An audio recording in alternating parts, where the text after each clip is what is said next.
To start to do in this session now is to have a look at these Four Noble Truths. The very first teaching that the Buddha gave, a teaching that describes suffering and its causes, happiness and its causes. Now, often when we introduce some new topic, and that topic is not that easy to understand, then often you'll find in the texts they'll introduce some sort of simple analogy to help better understand what this topic is about. So here in the Four Noble Truths, often there is an analogy that is introduced or brought into the teaching.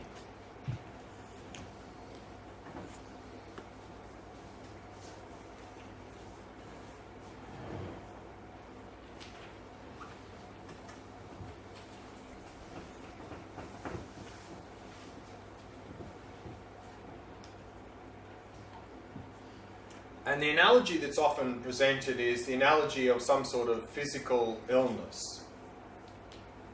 So if we have some sort of physical illness, or we think we might have, what's the first thing we normally do?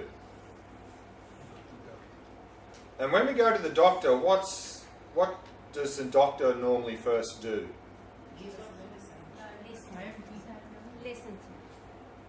Listen. I'm looking for a particular word. Before the medicine. That's the last thing. Diagnosis. Oh, I didn't hear, sorry.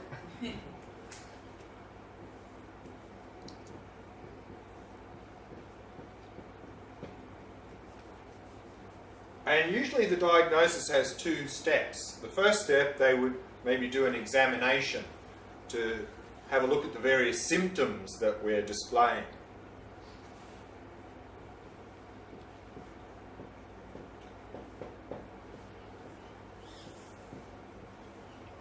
And then based on the symptoms that they can see, based on that, then they try to determine what's the underlying illness that's causing these symptoms.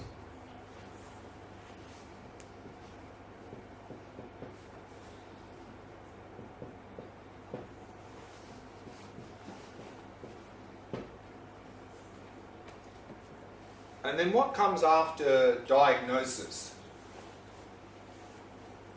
What's the next step in the process? There's actually one thing before treatment. Prognosis. Prognosis, yes.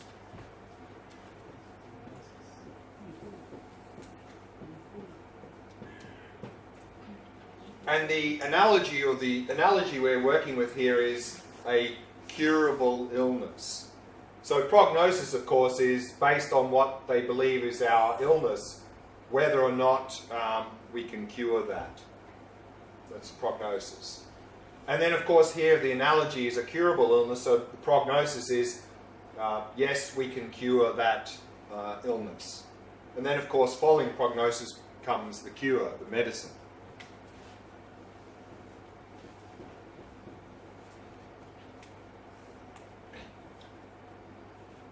Like this, the Buddha is like our doctor. And the Buddha is diagnosing what our current condition is, and as part of that, why we're stuck in that situation. And he's giving a prognosis about our current condition, whether or not we can cure it. And his prognosis is that we can overcome the current state we're in, we can be cured of that. So this teaching is the very first teaching the Buddha gave, Four Noble Truths.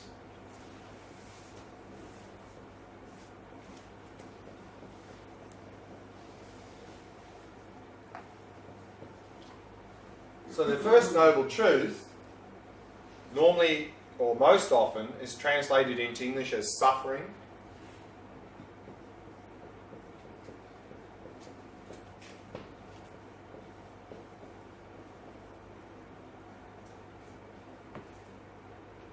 And this is coming from the Sanskrit word dukkha. And again, this is a classic example of how terminology often creates a lot of confusion. Because here, the Buddha is giving his diagnosis. What is the current condition that we find ourselves in?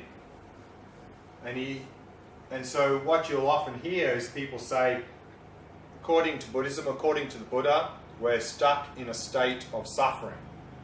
But even sometimes you'll hear things like, according to Buddhism, all life is suffering. And then when we hear that, we go, well, that doesn't sound right. But sometimes, I'm okay. Sometimes, even, in fact, I have some good things happening in my life. I have some pleasure. So that doesn't seem right. The problem there is just the word. Because when we see this word suffering, normally in English, suffering implies some sort of unpleasant, painful, physical or mental experience. Was the Buddha saying our whole life is simply unpleasant, painful, physical, mental experiences? I don't think so. What the Buddha said was that human condition is one of dukkha. So to understand what this word really means, and it's very difficult to translate this into English. I think there's no word in English that has the same meaning. And that's why we often end up with this word, which just creates a lot of confusion. To try to understand what this word dukkha means, we can talk about the 3 levels or 3 types of dukkha.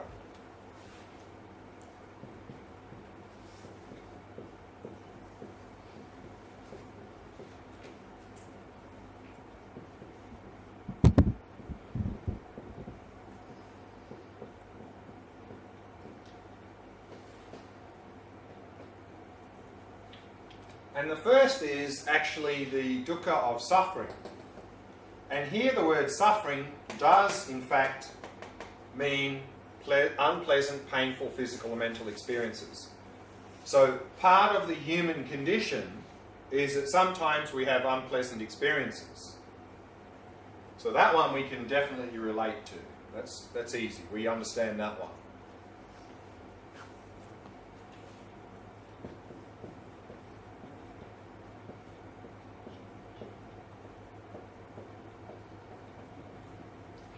We can also talk about the dukkha of change. And here the Buddha used the word change to describe our pleasant experiences. Why did he use the word change to describe our pleasant experiences? They change, they come to an end. Because our pleasant experiences, of course, are stimulus-based experiences. Meaning when the stimulus finishes, the pleasant experience finishes. So to highlight that, he used the word change to really get across to us that our pleasant experiences are transient, temporary. They change, they come to an end. But not only that, of course, being stimulus-based experiences, they're unreliable. Meaning we can't just click our fingers and have a pleasant experience whenever we want one. They require a certain stimulus. If the stimulus is not there, there's no pleasant experience. But also, what we are to understand here is that our pleasant experiences are not even in the nature of happiness. Because if something is in the nature of happiness, it would mean the more we engaged in that, the more happy we should become. But we know from our own experience, if we overindulge in our pleasant experiences, often we don't become more happy. In fact, we often induce a lot of unnecessary suffering. And the classic example that you find in the text to describe this is, they say, imagine you're sitting in a cold room and you look outside and it's nice and sunny. And you look out there and you go, wow, that's so nice and sunny out there. And we go out and go, oh, that's so pleasant. Is that experience, pleasant experience, in the nature of happiness? If it was, it would mean that the longer we sat in the sun, the more happy we should become. But we know from our own experience, if we do that, we often get sunburnt, dehydrated, maybe we get too hot. And then we look in the room and it's nice and cool and we go, oh, so nice and cool in there. So what we can understand is that our pleasant experiences are simply relative experiences. Relative to some previous state, they're an improvement, but if we overindulge, then they themselves can turn into suffering. So this is what we are to understand here. So the Buddha is trying to get us to understand our pleasant experiences for what they are, merely temporary, transient, pleasant experiences.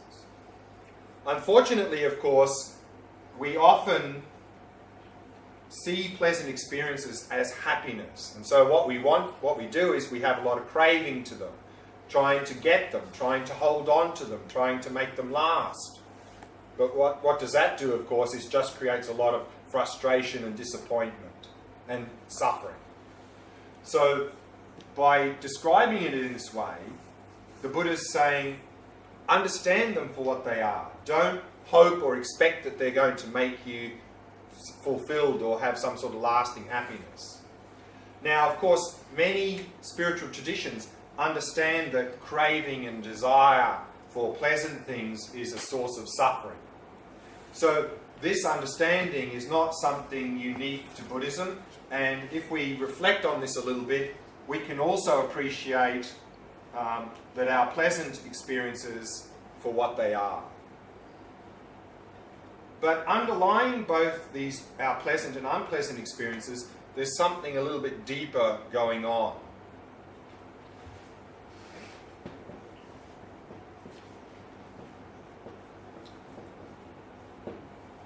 And that's what's often called or translated as all-pervasive dukkha. As the name suggests, all-pervasive means everywhere. What this means is that our human existence is such that there's nowhere we can go or be to be completely free of the potential of some sort of suffering. There's always a potential for some sort of suffering to arise in our life. It's all pervasive. So even though in the very moment we may not have some manifest suffering, there's always a potential for that to arise. Given certain conditions arising, suffering can occur. So at the deepest level of the human existence, the word dukkha means that we're pervaded by the potential of suffering. And when we start to reflect on this, we can understand the reason we have this pervasion of potential for suffering is because our mind is contaminated. As long as our mind is contaminated by things like attachment, aversion, anger, jealousy, fear, anxiety, as long as these sorts of mental afflictions are in our mind, there's always a potential for some sort of suffering to arise in our life. So this is what the word dukkha means. It encompasses all of those three aspects. So some translators, to avoid the confusion of translating dukkha as suffering, translate dukkha here as something like unsatisfactory. So sometimes you'll hear, according to Buddhism, all life is unsatisfactory. So if we hear that, we might think, maybe, let's check that out. Yes, I can see that my life is definitely unsatisfactory because I have unpleasant experiences. My life is also unsatisfactory because even my pleasant experiences don't last. But at the deepest level, my life is unsatisfactory because there's always a potential for some suffering to arise. So that's one way sometimes translators translate dukkha as unsatisfactory. So here, first noble truth, what is the human condition? Second, before I go into the second one, any questions about this?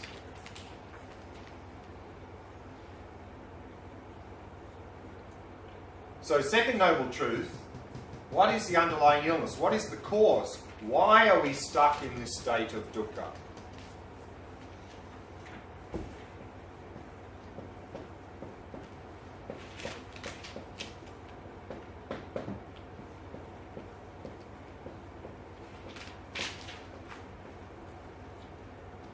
So the second noble truth is the truth of cause or origin of dukkha or suffering. And the Sanskrit word for that is samudaya.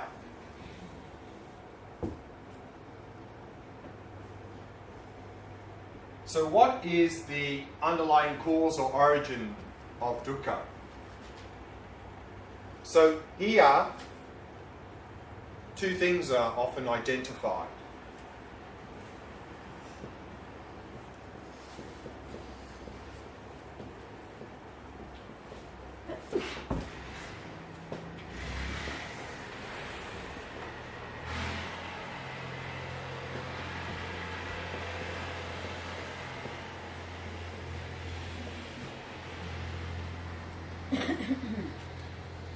The two are mental afflictions, which is a translation of the Sanskrit word klesha. And a mental affliction is simply defined as any mental factor, anything that agitates or disturbs the mind. So mental afflictions, of course, include things like anger, jealousy, craving, fear, anxiety, resentment. All of these things are mental afflictions. Now, in Buddhist psychology, and of course mental afflictions, we could make a list of hundreds of them. Generally in Buddhist psychology here, when we talk about mental afflictions and we give the sort of the extensive presentation, you'll have a list of 26. And in that list of 26, there will be what's called 6 root mental afflictions and 20 secondary.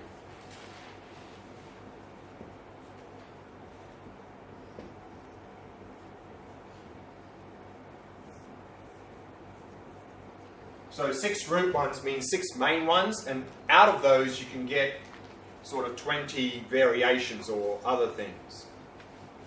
And then if you look here, this can be further condensed into what's called the 3 poisons.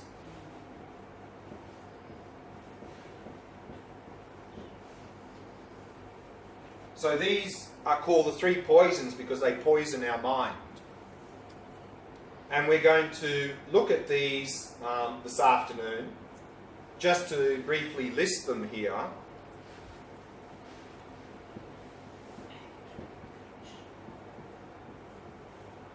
The first is ignorance.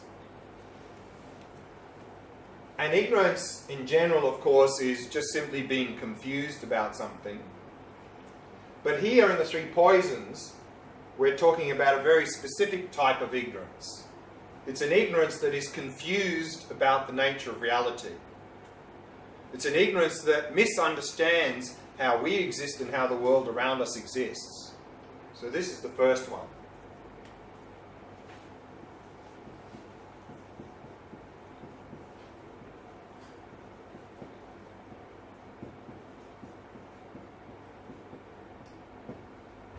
And the other 2 is attachment and aversion. Again, attachment, craving pleasant things.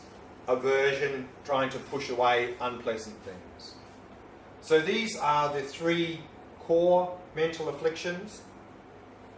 And from those, we have all the other mental afflictions arising. And within the 3 poisons, the root cause is ignorance. And this ignorance leads to attachment and aversion. And then these mental afflictions are what is driving our behaviour. And our behaviour, our actions that are motivated by mental afflictions have a consequence, have a result. So that law of cause and effect in terms of our actions and our results, our experiences, in Sanskrit is called karma. So these are the 2 core elements of what is underlying our current condition. And what we're going to do this afternoon is we're going to have a look in a little bit more detail how this ignorance leads to the mental afflictions, how that is driving our behaviour, and how that leads to us being in this state of dukkha. So we're going to look at that mechanism, that process this afternoon. But that's very briefly the second noble truth, the underlying illness. So these 2 first noble truths are the Buddha's diagnosis for us. Any questions about the first 2 noble truths? Yeah. About this, isn't karma also responsible for the mental afflictions? Responsible? Like, it's my karma that I have such afflictions. No, I'm not the cause. This word karma, and we're going to talk about this later, strictly speaking, it means action. But often you hear people say, it's my karma. But actually, it's technically, you should say, this is the result of my karma, meaning the result of my past actions. So it's not karma. So to speak like that technically is incorrect. It's the result of others' actions also. No. Only my actions? So to understand this, we're going to talk about this because there's a lot of confusion here. I mean, there's a lot of confusion in general. And particularly the word is sort of thrown around in many ways, a lot of the time in a very false way. So we'll try and dispel that confusion a little bit later when we talk about both of these elements in more detail. So we'll leave it till then. And the three poisons are not greed, hatred, and delusion? It's the same? Delusion sometimes is another word for ignorance. Greed is a particular type of attachment, and so often you will have, particularly in the Theravada traditions, here, instead of attachment, you'll have greed, desire. They're a very sort of specific type of attachment. And you said hatred. So sometimes here, instead of aversion, you'll have something like hatred or anger, talking about a specific type of aversion that is very strong. So these are specific examples, but the generic here is aversion, the generic is attachment. But sometimes you'll see them using different terms, but yes, it's the same, more or less the same three terms. Anything else from the first two noble truths? Is it actually opposite in some way? Like the first noble truth is supposed to be the third one, and then, I mean, from what I see... You mean the order of presentation? Yeah. Yeah. So again, it's the same idea as the going to the doctor. Okay. Of course, this is the cause of this. But in terms of how to approach, we first need to understand this. Because if we don't know or think we're sick, we're not going to look at, well, what's causing my current state? Same here, unless we really appreciate the situation we find ourselves in, we're never even going to entertain where is it coming from, can I do something about it? So same, if we don't even think we're sick, we're never even going to go to the doctor. We're just going to continue on in our life and think, well, this is normal, you know. Okay. So this is in terms of how to approach this. Is first we need to understand the situation we find ourselves in. Then we need to look at why are we stuck in that situation. The same as with the physical illness. So of course, yes, in terms of cause and effect, this is the cause of that. This is the cause of that. But in terms of the process of curing ourselves, this comes first, because we need to understand the condition we find ourselves in first, then to look at why we're stuck there. Otherwise, we'll never even entertain the idea that we might be sick or there's anything we can do about it. And when the first one, about dukkha of suffering, when you said that it's the suffering of mental and physical pain? Or? Remember, this word dukkha is the human condition. So what does the human condition cover? Part of the human condition is we have unpleasant, painful, physical, mental experience. So that's part of dukkha. Yes, we know that sometimes we have unpleasant experiences. But also part of the human condition is we have pleasant experiences. But didn't you say before that the unpleasant experience are not unpleasant themselves, but the unpleasantcy of them is because of our perception? No. Like with the sadness and with the pain? No. Maybe we'll leave this till later because this is going to be coming up later. Particularly we'll start to look at this afternoon and then also more tomorrow. So I think maybe because we're going into territory that we haven't really got enough information yet to answer well. So it'll come, I think, this afternoon and later as well. Is it all pervasive state of our mind is, in a way, always causing suffering? Yes, all pervasive is basically just saying there's always a potential for suffering to arise, and that is pointing to this, meaning why is that potential there? Why is there always a potential for suffering? Is because our mind is contaminated with the mental afflictions. That's why the potential is there. So that's the cause of the potential. What are the other three root afflictions? When sometimes you'll see 5 and 6. When you see 6, you have the 3 poisons, plus you have afflicted what's called doubt. You have pride, which is this sort of puffed up state of mind. And then the other one is what's called afflicted views, which there are many of them. There are usually a list of 5 of them. Isn't it part of ignorance? No.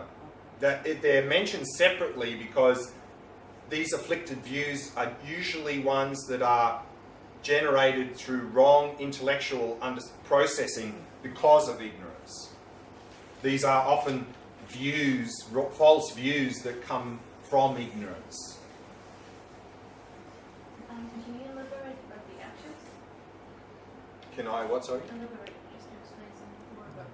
Right. So, again, we're going to talk in detail later, but the short answer is that our mental afflictions are driving our behaviour. That's action. And our actions, motivated by mental afflictions, always have a result, a consequence. So that our actions lead to our experiences, basically.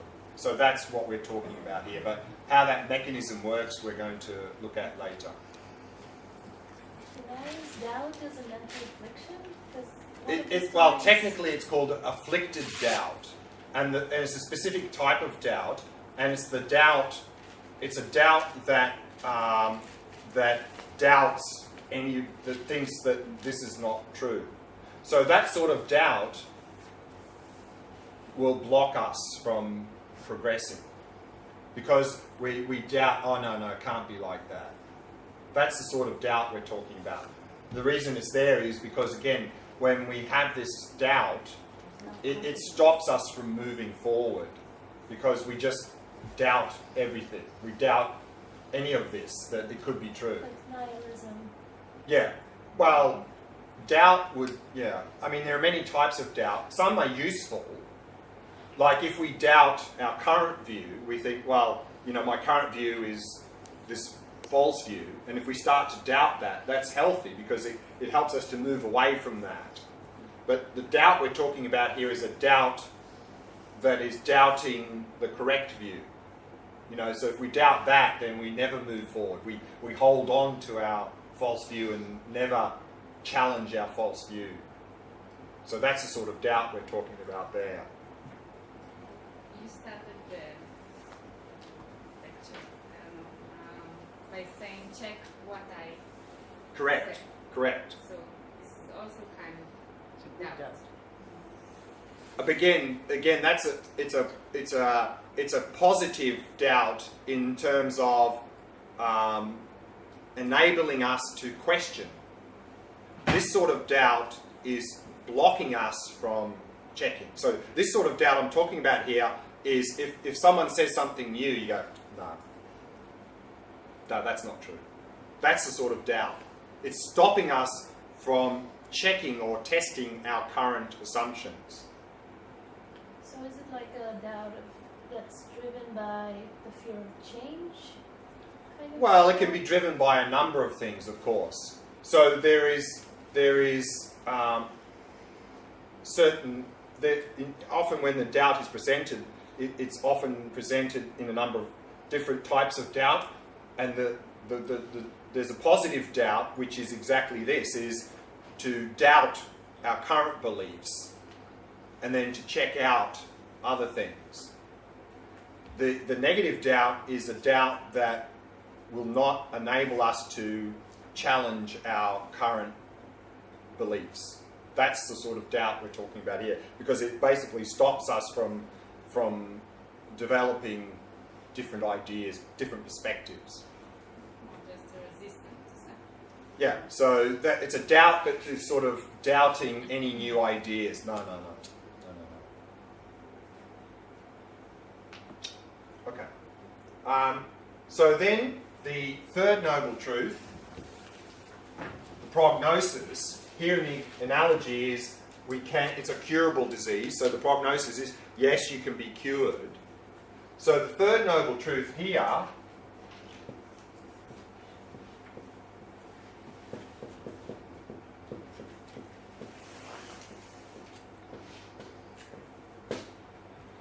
is the truth of cessation. Sanskrit, nirod. Cessation here, of course, means the ending or ceasing of all suffering and its causes. So we can achieve a healthy state, a state of cessation, of ending of all suffering and its causes. So that's the third noble truth. And that state of cessation or ending of suffering and its causes is often called nirvana.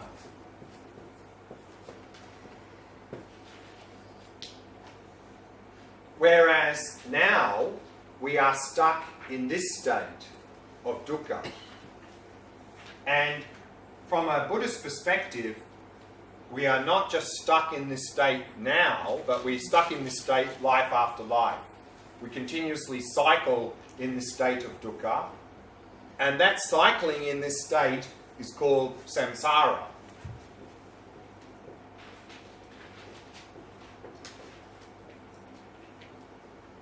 Samsara is a Sanskrit word, like nirvana, and often this is translated into English as something like cyclic existence, meaning we're cycling life after life in this state of dukkha. So what we need to remember with both samsara and nirvana is that they are not places. This is not samsara. And it's not like we go beyond this, and when we achieve nirvana, we end up on some cloud over the back of the hill there, a place called nirvana. Samsara and nirvana are not places. They are states of mind. If our mind has mental afflictions, is contaminated by mental afflictions, we are stuck in a state of samsara.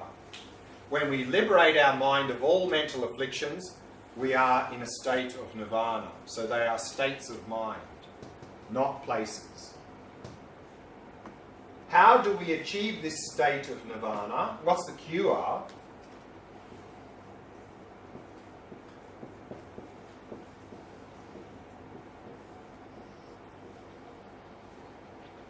The fourth noble truth is the truth of the path leading to the cessation of suffering, in Sanskrit, marg.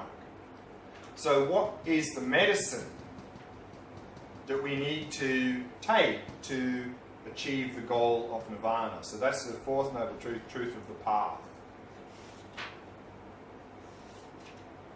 So that is very briefly an overview of the Four Noble Truths. Any questions about that? Yes. Yeah. By Buddhism, were we, since the beginning of time, are confused, like the purpose of us being here is to reach enlightenment, or were we ever enlightened and went to dukkha and now we need to achieve it again? As with physics, physics, everything has a cause in the material world. There's cause and result operating. So nowhere in the physical world do you have something coming from nothing. Likewise here is that we also find in Buddhism the same principle of this concept of everything having a cause. Meaning that you can't just have ignorance coming from nothing. Which implies that it's always been there. So from a Buddhist perspective, it's not sometime in the past we were enlightened and somehow we became unenlightened and now we have to find it again. We've always been in that state. So that's the Buddhist assertion. And often with that question is and this is going to come up more a bit later, is that often when we ask these sorts of questions, we often demand a beginning. When did it start? When was the beginning? But actually, even in physics, even if we talk about this universe, when did it start? When was the beginning? Then physicists often talk about Big Bang.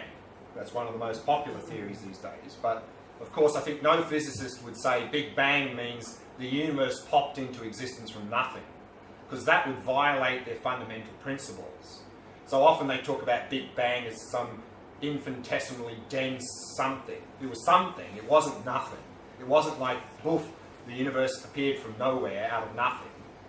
So similarly, the same idea in Buddhism, we have that. So we need to understand in this way.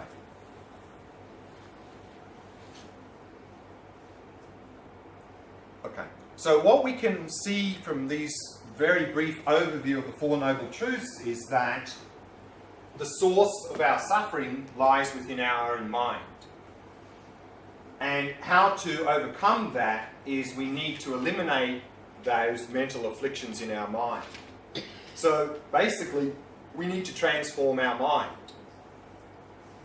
So the truth of the path is about working with the mind, transforming the mind. So since the mind is the central element here, then it could be useful to understand, well, what is this mind that we're talking about here? So what I'd like to do now, for the rest of this session before lunch, is have a look at what do we mean by mind according to Buddhism. Because that's what we're working with, we're transforming our mind.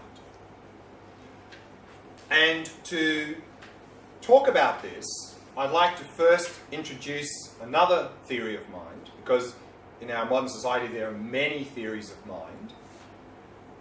I'd like to briefly introduce one theory that is quite popular within what's called the scientific materialistic community, the branch of science which asserts that everything in the known universe can be explained in terms of matter and energy.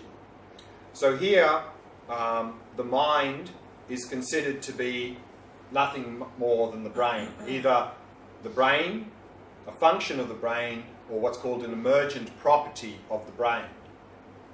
So I'd like to briefly introduce this theory and then compare it to the Buddhist theory of mind. And to introduce this theory of the mind in scientific materialism, and of course I'm not suggesting all scientists ascribe to this theory, but certainly those scientists that come within the belief system of scientific materialism generally subscribe to this theory of mind. To introduce this theory of mind, I'd like to read a little bit from a book called Tibetan Buddhism from the Ground Up by Alan Wallace, who's a very well-known Tibetan Buddhist practitioner who's been in Tibetan Buddhism for the last 40 years.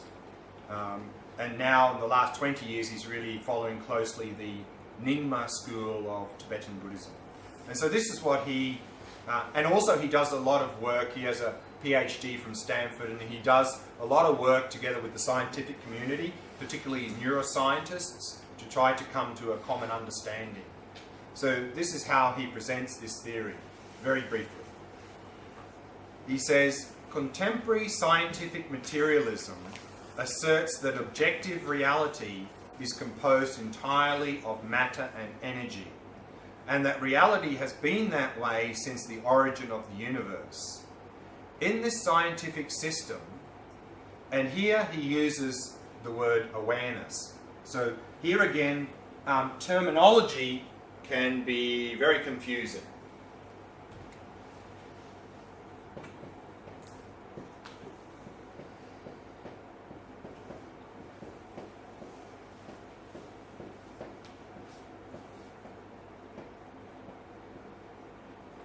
There are a number of terms: mind, consciousness, awareness. When we speak very generally, these three words mean the same thing. In certain specific contexts, they can take on a slightly different meaning. And unfortunately, this word awareness here is very popular in Buddhism. And unfortunately, different translators use the same word to translate different Sanskrit terms. And then there's mass confusion. Here, in this article, Al-Wallace is using the word awareness in a very general way, just to mean mind or consciousness. And that's often the case. But some translators use the word awareness only to talk about a specific level of the mind. And some translators use the word awareness in terms of how the mind functions. And some translators use this word awareness to describe our ability to monitor our own mind. So the word awareness is a big minefield. So when you hear or see the word awareness, we have to be very careful in Buddhism and see what does this person mean by this word here? Because again, unfortunately, it's used in a number of very different ways in Buddhism, particularly from different schools. So just to be careful when you see this word awareness, to really look at how is this person using this word. But here, in our discussions, mind, consciousness, awareness, synonymous. So again, he says, in this scientific system, awareness, or mind or consciousness, is an emergent property of the nervous system. And the nervous system is composed entirely of matter and energy. Scientific materialism offers quite a plausible account of the evolution from unconscious atoms and energy to the emergence of the human mind. This theory states that at some point early in the history of the cosmos, if we accept the Big Bang theory, atoms formed into molecules. These molecules had new properties. A molecule such as water, H2O for instance, has qualities not found in either of its atomic components of hydrogen and oxygen, either individually or collectively. To take some of its obvious properties, water is wet at 70 degrees Fahrenheit, it freezes at 32 degrees, and salts will dissolve in it. These attributes not found in the individual atoms of the water molecule are therefore called emergent properties of these molecules. So when hydrogen and oxygen come together to form water, then we have new properties emerging. So this is what we mean by an emergent property. Organic molecules then combine to form single-celled organisms as well as viruses, which cannot be classified with certainty as either being living or non-living. In the former, life emerged as a property of the molecules that made up the cell. Eventually, the first cells with a neurosystem, such as Hydra, evolved. And from this point, we may speak of the emergent property of primitive awareness. Human consciousness, with all its complexity, the theory concludes, is merely an emergent property of a far more sophisticated configuration of matter and energy, the human body, which evolved according to the laws of natural science. So in this theory, the mind or consciousness or awareness is simply an emergent property of the brain. And then he goes on to say, now let us return to the water molecule. If the configuration of its individual atoms is destroyed,